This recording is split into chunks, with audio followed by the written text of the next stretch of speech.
So this is 2017 paper 1 question 1.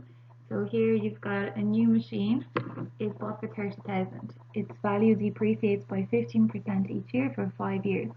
So find the value of the machine at the end of the 5 years. Well, you need to go to your arithmetic page in your formula and tables and you need to find the formula for depreciation.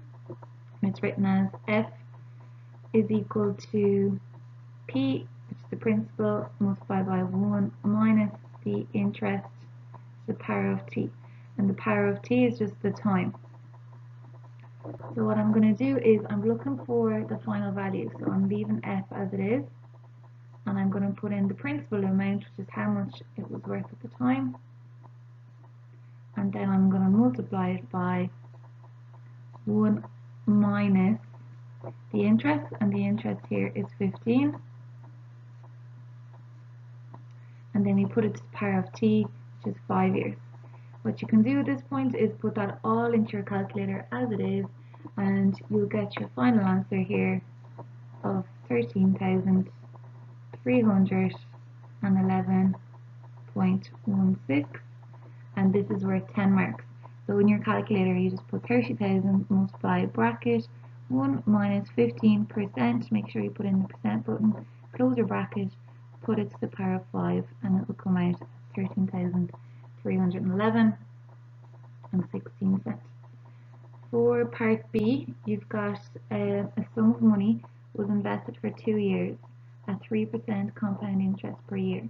So at the end of the 2 years, it had amounted to 30,000. So find the sum invested. So write down your formula.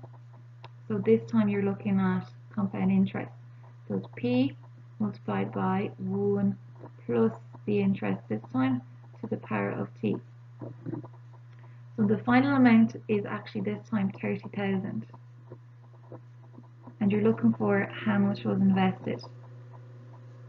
And you know that the interest here is 3%. And you know that it was invested for 2 years. So to find P then, we're going to have to divide 30,000 by your 1 plus 3% to the power of 2. Because if you're multiplying these together to get 30,000, then obviously do the opposite. And that will give you the value of P then. And once you put that into your calculator, you get an answer of 28,277 and 88 cents. And I'm rounding it to 2 decimal places because it's money. And this was worth 10 marks.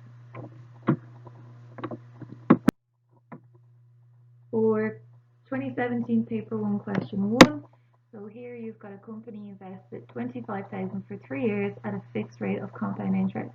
At the end of the 3 years, it amounted to 26,530.20 cents. So find the rate of interest. So we're looking at compound interest again. So I write down the formula. So F is equal to P, which is the principal, multiplied by 1 plus the interest, the power of t.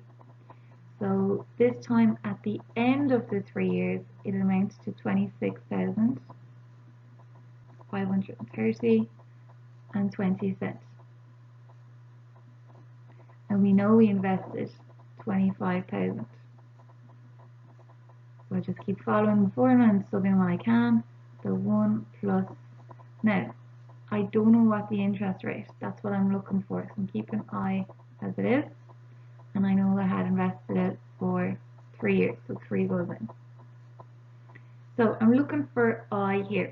So it's stuck in a bracket. So I'm just going to see what I can do.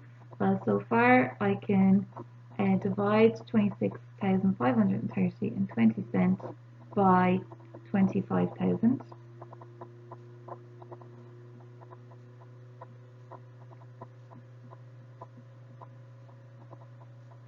And when I divide those together, I get 1.061208. Now, I'm still looking for I. So I is stuck in this bracket here, which is cubed. So I'm going to do the opposite, and I'm going to cube root each side. So by cube rooting each side, 1208, and that means that I get rid of the cubes on this side, so that leaves me with 1 plus I.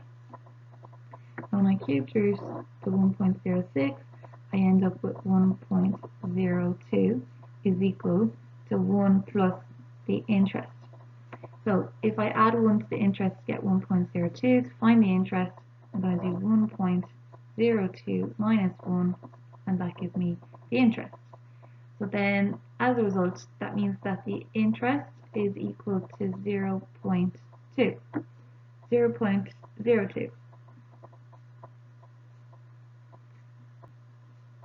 So what I need to do next is they've asked me to find the rate of interest. So generally that is as a percentage.